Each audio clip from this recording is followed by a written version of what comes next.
പുതിയൊരു വീഡിയോയിലേക്ക് എല്ലാ കൂട്ടുകാർക്കും വീണ്ടും സ്വാഗതം. അപ്പോൾ ഇന്നത്തെ വീഡിയോ എന്ന് പറഞ്ഞാൽ നമ്മളെ റേഷൻ കടയിൽ നിന്ന് കിട്ടിയ ആട്ടപ്പൊടി വെച്ചിട്ട് അടിപൊളിയായിട്ടുള്ള ഒരു ഐസ്ക്രീം ഉണ്ടാക്കിയെടുക്കട്ടെ. അപ്പോൾ നമുക്ക് കുട്ടികൾക്ക് കടയിൽ നിന്നൊക്കെ വാങ്ങിക്കൊടുക്കണക്കാട്ടി ഒരുപാട് നല്ലതാണ് കേട്ടോ വീട്ടിൽ നിന്ന് ഉണ്ടാക്കിയെടുക്കുന്നത്. അതിനായിട്ട് ഞാനിവിടെ ആട്ടപ്പൊടിൻ്റെ ഈ പാക്കറ്റ് എടുത്തിട്ട് നമ്മളെ റേഷൻ കടയിൽ നിന്ന് കിട്ടിയിട്ടുള്ള ആട്ടപ്പൊടി ഉണ്ടല്ലോ അതാണ്. അപ്പോൾ അതിൽ നിന്ന് ഒരു അരക്കപ്പ് മതിട്ടോ. അപ്പോൾ അതിലേക്ക് കൂടുതൽ സാധനമൊന്നും വേണ്ട, വെറും 2 ചേരുവ മാത്രം മതിട്ടോ. അപ്പോൾ അളവിനനുസരിച്ച് കൂട്ടും കുറക്കൊക്കെ ചെയ്യുക. അപ്പോൾ അതാ അരക്കപ്പ് ആട്ടപ്പൊടി ഞാനിവിടെ ഒരു പാനിക്ക് ഇട്ട് കൊടുക്കുന്നുണ്ട്. അപ്പോൾ ഈ പാനിൽ വെച്ചിട്ടാണ് ഉണ്ടാക്കിയെടുക്കുന്നത്. അപ്പോൾ ഈ പാനിക്ക് ഇട്ട് കൊടുക്കുന്നുണ്ട്. അപ്പോൾ അതിനായിട്ട് അരക്കപ്പ് പഞ്ചസാരയും കൂടി ഇട്ട് കൊടുക്കുന്നുണ്ട്.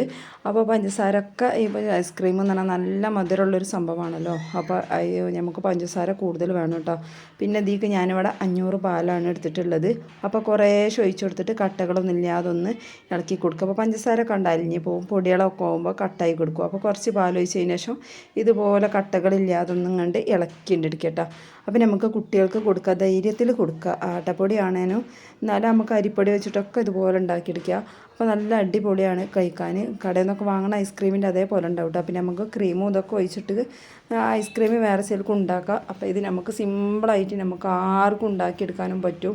പിന്നെ കുട്ടികൾക്ക് നമുക്ക് ഐസ്ക്രീം എന്ന് പറഞ്ഞിട്ട് പാത്രത്തിലിട്ട് കൊടുക്കുമ്പോൾ ധൈര്യത്തിൽ കൊടുക്കുകയും ചെയ്യട്ടെ. അപ്പോൾ നമുക്ക് തണുപ്പിച്ചിട്ടൊക്കെ ഈ ചൂട് സമയത്തൊക്കെ കഴിക്കാൻ നല്ലൊരു പൂതിയാണല്ലോ. അപ്പോൾ അതിനൊക്കെ പറ്റിയിട്ടുള്ള നല്ലൊരു ഐസ്ക്രീം തന്നെയാണ് ഇട്ടത്. അപ്പോൾ അത് ബാക്കിയുള്ള പാലും കൂടി ഞാനിതുപോലെ പൊട്ടിച്ച് ഒഴിച്ച് കൊടുക്കുന്നുണ്ട്. അപ്പോൾ നന്നായിട്ട് ഇളക്കിയെടുക്കണം. ഇളക്കിയെടുത്ത് കട്ടകളൊന്നും ഇല്ലാത്ത സമയത്ത് നമുക്ക് തീയൊക്കെ ഒന്ന് കത്തിച്ചെടുക്കുക. അപ്പോൾ തീ കത്തിച്ചതിന് ശേഷം ഇതുപോലെ കട്ടകളൊന്നും ഇല്ലാതെ അടിയിൽ പെട്ടെന്ന് തന്നെ പിടിക്കുമല്ലോ ഈ പൊടികളാകുമ്പോൾ ഊറിയിട്ട്. അപ്പോൾ അതിന് വേണ്ടിയിട്ട് നന്നായിട്ട് ഇളക്കി കൊടുക്കുക. ഇളക്കി കൊടുത്ത് ഇങ്ങനെ തിള വരും. ആ സമയത്ത് നന്നായിട്ട് ഇളക്കിയിട്ട് പൊടി വീണ വരെ ഒന്ന് കുറുക്കിണ്ടെടുക്കട്ടോ. അപ്പോൾ ഞാൻ ഇവിടെ അരക്കപ്പ് എടുത്തത് കുറച്ച് കൂടുതലുണ്ടാവാൻ വേണ്ടിയിട്ടാണ്. അപ്പോൾ നമുക്ക് പാലിനനുസരിച്ചിട്ട് വേണം എടുക്കാൻ. ഇപ്പോൾ ഒരു 3 ഗ്ലാസ്സോളം പാലാണ് ഇത് ഉണ്ടാവുക കേട്ടോ. അപ്പോൾ നമുക്ക് ഒരു അരക്കപ്പക്ക് ഒരു 3 ഗ്ലാസ് പാൽ അങ്ങനെയൊക്കെ എടുക്കാം. അപ്പോൾ മാവ് അത്യാവശ്യം ഒന്നും കുറുകിയിട്ട് കിട്ടിയാൽ മതി കേട്ടോ. അപ്പോൾ ഇത് വെന്തിട്ടുണ്ട്. അപ്പോൾ ഞാനിത് ഒന്നും കൂടി ഇങ്ങോട്ട് വെച്ചിട്ട് ഒന്നും കണ്ട് കുറുക്കിയെടുക്കുന്നുണ്ട് കേട്ടോ. അപ്പോൾ അത് ഏകദേശം ഇതുപോലെ ആയി വന്നിട്ടുണ്ട്. അപ്പോൾ കുറച്ച് നേരം കൂടി ഒരു 2 മിനിറ്റ് നേരം കൂടി ഞാൻ തീയൊന്ന് കുറച്ച് വെച്ചിങ്ങാണ്ട് ഒന്നും കൂടി ഇങ്ങോട്ട് കുറുക്കിയെടുത്തിരുന്നു. അപ്പോൾ നമ്മളെ പൊടിയൊക്കെ എന്നിട്ട് വെന്ത് നല്ല സെറ്റായിട്ട് കിട്ടുള്ളൂ. അപ്പോൾ നമുക്ക് ഇതിനെക്കാട്ടിയും കുറച്ച് പൊടി കുറച്ചെടുക്കണം എന്നുണ്ടെങ്കിൽ അങ്ങനെയും ചെയ്യട്ടെ. അപ്പോൾ ഞാൻ കുറച്ച് കൂടുതലായിട്ട് തന്നെ എടുത്തിട്ടുണ്ട്. അപ്പോൾ ഇതിൽ ഒരു ടീസ്പൂണൊക്കെ കുറച്ചിട്ട് ഈ പാലിക്ക് എടുക്കട്ടോ. അപ്പോൾ അത് ആ പൊടിയൊക്കെ നന്നായിട്ട് വെന്തിട്ടുണ്ട്, കുറുകി വരുന്ന അതായിക്കണ്. അപ്പോൾ ഇനി ഇത് ഫ്ലെയിമൊക്കെ ഓഫാക്കിയതിൻ്റെ ഞാൻ കുറച്ച് ഫാനിൻ്റെ ചോട്ടൊക്കെ ഒന്ന് വെച്ചെടുത്തതാണ് കേട്ടോ. ചൂടാറിയതിൻ്റെ ശേഷം ഈ പാത്രത്തിൽ കൊഴിച്ചു കൊടുക്കാൻ. അപ്പോൾ അത് ആ ചൂടാറിയിക്കണ്. അപ്പോൾ ഒന്നും കൂടി ടൈറ്റ് ആയിട്ടുണ്ട്. ഒന്നും കുഴപ്പമില്ല കേട്ടോ. നമുക്ക് ഇതൊന്ന് മിക്സിയിട്ട് അടിക്കുമ്പോൾ ഒക്കെ ശരിയായി കിട്ടും. അപ്പോൾ ഞാൻ ഈ ഒരു പാത്രത്തിലാണ് ഇത് സെറ്റ് ചെയ്യാൻ വെക്കുന്നത്. അപ്പോൾ ഇങ്ങനത്തെ പാത്രം തന്നെ വേണമെന്നൊന്നുമില്ല കേട്ടോ. നമ്മളെ വീട്ടിലുള്ള ഏത് പാത്രത്തിലും വെക്കാം. അപ്പോൾ ഇതിക്കൊന്ന് ഇട്ട് ഒന്ന് ലെവലാക്കി കൊടുത്തുകൊണ്ട് നമുക്കൊന്ന് ഫ്രിഡ്ജിലേക്ക് വെക്കണം. ഫ്രീസറിൽ വെക്കാനുണ്ട്. ഒരു 3 മണിക്കൂർ നേരമായിട്ട് ഞാൻ വെച്ചിട്ടുള്ളൂ. അപ്പോൾ ഇത് അടിപൊളിയായിട്ട് ഇതിങ്ങനെ കഴിച്ച് നോക്കുമ്പോൾ വെറും പാലും പഞ്ചസാരയും ഇപ്പോൾ ആട്ടപ്പൊടിയല്ല. അപ്പോൾ കുട്ടികൾക്കൊക്കെ നല്ല ഇഷ്ടമാവുമല്ലോ ഈ മധുരം കാണുമ്പോൾ തന്നെ. അപ്പോൾ ഞാനിത് മോൾ ഉറങ്ങാണ്ട് ആ സമയത്ത് വൈകുന്നേര സമയത്താണ് ഇത് ഉണ്ടാക്കിയെടുക്കുന്നത്. അപ്പം ഇനി ഇത് ഫ്രിഡ്ജിലൊന്ന് 3 മണിക്കൂർ നേരം ഒന്ന് ഫ്രീസറിൽ വെച്ച് സെറ്റ് ആയതിന് ശേഷം ഞാനിത് എടുത്തിട്ടുള്ളത് ആ തണുപ്പോട് കൂടി എടുത്തിട്ട് നമുക്ക് മിക്സിൻ്റെ ചാറ് കിട്ടുമെന്ന് അടിച്ചെടുക്കണം. അപ്പോൾ നമ്മൾ ക്രീമി രൂപത്തിലായി കിട്ടും കേട്ടോ. അപ്പോൾ അതാ ഞാൻ മിക്സി ഒന്ന് കഴുകിയെടുത്തിട്ട് അയക്കതൊന്ന് ഇത് ഇട്ട് കൊടുക്കുകയാണ്.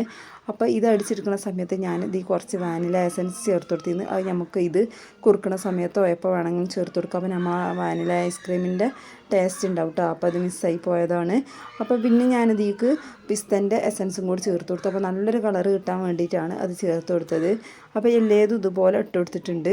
അപ്പോൾ ഇത് നന്നായിട്ട് ചൂടറിയതിൻ്റെ ശേഷം വേണം ആദ്യത്തെ വട്ടം ഫ്രിഡ്ജിലേക്ക് വെക്കാൻ. ചൂടോട് കൂടി ഒരിക്കലും ഫ്രിഡ്ജിൽ വെക്കരുത് കേട്ടോ, ഫ്രീസറിൽ വെക്കുമ്പോൾ. അപ്പോൾ ഞാൻ പെട്ടെന്ന് തന്നെ ആവാൻ വേണ്ടിയിട്ട് ഫാനിൻ്റെ ചോട്ടൊക്കെ ഇട്ട് തണുത്തതിന് ശേഷമാണ് ഫ്രിഡ്ജിലേക്ക് വെച്ച് കൊടുത്തത്.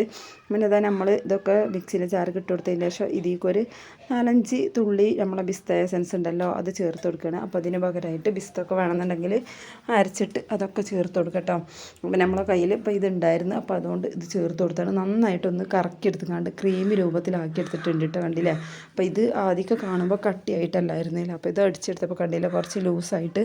അപ്പോൾ ഇനി ഇത് നമുക്ക് ഈ ആദ്യമൊക്കെ എടുത്തിട്ടുള്ള ഈ പാത്രം ഉണ്ടല്ലോ അതിലേക്ക് തന്നെ ഒഴിച്ചു കൊടുക്കുക. ഇതിലേക്ക് ഒഴിച്ച് കൊടുത്തതിന് ശേഷം ഇത് വീണ്ടും നമുക്ക് ഫ്രിഡ്ജിൽ വെച്ചിട്ടൊന്ന് സെറ്റാക്കി എടുക്കാണ്ട്. അപ്പം ഞാൻ രാത്രിയിലാണ് ഇത് ചെയ്യുന്നത്. രാത്രിയിൽ ചെയ്തിട്ടുണ്ടെങ്കിൽ രാവിലെ ഇനി ഇത് എടുക്കാൻ വേണ്ടിയിട്ടാണ്.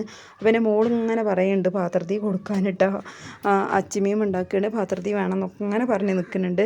അപ്പോൾ മോളുവിനാണെങ്കിൽ ഐസ്ക്രീം ഭയങ്കര ഇഷ്ടമാണ് കേട്ടോ. അവിടെ ഇക്കാണെങ്കിലോ ഐസ്ക്രീം വല്ലാതെ ഒന്നും കൊടുത്ത് കൊടുക്കില്ല, എന്നെങ്കിലുമൊക്കെ ഐസ്ക്രീം വാങ്ങിക്കൊടുക്കുള്ളൂ, കുട്ടികൾക്ക് കേടല്ലേ എന്നൊക്കെ പറഞ്ഞിട്ട്. ഓൾക്ക് ഭയങ്കര ഇഷ്ടമാണ് കേട്ടോ. ഏത് കുട്ടികൾക്കാണ് ഇഷ്ടമില്ലാത്തതില്ലേ, ഈ മധുരമൊക്കെ അവർക്ക് നല്ല ഇഷ്ടമാവുമല്ലോ. അപ്പം നമ്മളിത് ആ ഫ്രിഡ്ജിലൊക്കെ വെച്ച് നേരം വെളുത്തതിൻ്റെ ശേഷമാണ് കേട്ടോ പിന്നെ ഇത് കാണിക്കണത്.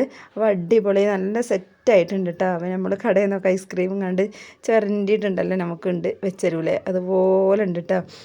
അപ്പം ഞാനിത് ഫ്രിഡ്ജിൽ നിന്ന് കുറച്ച് നേരത്തെ എടുത്ത് വെച്ചിരുന്നു, അതുകൊണ്ട് തന്നെ കുറച്ചൊന്നും കണ്ട് അലിഞ്ഞിന്ന്. അപ്പോൾ ഞാനിങ്ങനെ ചിരണ്ടി എടുത്തിട്ട് ആദ്യമൊക്കെ ചിരണ്ടീനെക്കാട്ടും പിന്നെ നല്ല ഉഷാറായിട്ട് പിന്നെ ഒന്നും കൂടി ഞാനിത് ഫ്രിഡ്ജിൽ വെച്ച് കണ്ട് എടുത്ത് വെച്ചിട്ട് കുറച്ച് നേരം കഴിഞ്ഞിട്ടാണ് ഇതുപോലെ ആക്കിയത്. അപ്പോൾ ഒന്നും കൂടി കണ്ട് അലിഞ്ഞിന്ന് കേട്ടോ. അപ്പോൾ പിന്നെ ഫ്രിഡ്ജിൽ വെച്ചിട്ട് ഒന്നും കൂടി ഇങ്ങനെ എടുത്തേക്കുണ്ട്. ഇത് കണ്ട് ഇങ്ങനെ ക്രിസ്പി പോലെ കണ്ട് ഇങ്ങനെ ഉണ്ടാക്കിയെടുത്ത് നല്ല ഉഷാറായിട്ട് കിട്ടിയിട്ടാണ്. പിന്നെ മോൻ പറഞ്ഞിട്ട് ഫ്രിഡ്ജിൽ നിന്ന് എടുത്തേക്ക് തന്നെ അങ്ങനെ ചെയ്യുമ്പോൾ നല്ല ഉഷാറായി കിട്ടും. അപ്പോൾ എല്ലാവർക്കും നല്ല ഇഷ്ടമായി. പാത്രമൊക്കെ കാലിയാക്കി കിട്ടാ. പിന്നെ മോളുവിനൊക്കെ പാത്രത്തിൽ ഇട്ട് കൊടുത്തിട്ട് ഓൾക്ക് നല്ല ഇഷ്ടമായി കിട്ടാ. ഇത് പിന്നെ കഴിക്കാൻ കുറച്ച് ധൈര്യത്തിൽ കൊടുക്കാമല്ലോ. മധുരമൊന്നും നല്ലതല്ല, എന്നാലും എപ്പോഴെങ്കിലൊക്കെ ഇതുപോലെ കൊടുക്കാമല്ലോ. കടയിൽ നിന്ന് വാങ്ങുമ്പോൾ പിന്നെ പല കൂട്ടും കാര്യങ്ങളൊക്കെ ഉണ്ടാവുന്നതല്ല. അപ്പോൾ എല്ലാവരും ഇതുപോലൊക്കെ ഒന്ന് ഉണ്ടാക്കിയിട്ട് കുട്ടികൾക്ക് കൊടുത്തു നോക്കുക ഈ ചൂട് സമയത്ത്. അപ്പോൾ ഇന്നത്തെ വീഡിയോ ഇത്രേ ഉള്ളൂ. എല്ലാവർക്കും ഇഷ്ടമായി എന്ന് വിചാരിക്കുകയാണ്. ഇഷ്ടമാണെങ്കിൽ ഒന്ന് ലൈക്ക് ചെയ്ത് സപ്പോർട്ട് ചെയ്യാനും അതുപോലെ സബ്സ്ക്രൈബ് ചെയ്യാതെ കാണുന്ന പുതിയ കൂട്ടുകാരൊക്കെ ഇടയിൽ ഒന്ന് സബ്സ്ക്രൈബ് ചെയ്യാനൊന്നും മറക്കരുത്. അപ്പോൾ ഉണ്ടാക്കി നോക്കിയിട്ട് എല്ലാവരും അഭിപ്രായങ്ങളൊന്നും പറയാൻ മറക്കരുത്. അപ്പോൾ ഇതുവരെ സപ്പോർട്ട് ചെയ്ത കൂട്ടുകാർക്കൊക്കെ ഒരുപാട് നന്ദിയുണ്ട്. അപ്പോൾ നമ്മളിതാ കഴിച്ച് കണ്ട് ഇവിടെ ഒരു വിധമൊക്കെ തീർത്തിട്ടുണ്ടായിരുന്നു കേട്ടോ. അപ്പോൾ നല്ല ടേസ്റ്റ് ഉണ്ടായിരുന്നു ഈ തണുപ്പോട് കൂടി കഴിക്കാൻ ഈ ചൂട് സമയത്ത്. അപ്പോൾ ഇൻഷാ അല്ലാഹ് അടുത്ത വീഡിയോയിൽ കാണാം. അതുവരെ എൻ്റെ എല്ലാ കൂട്ടുകാർക്കും അസ്സലാമു അലൈക്കും.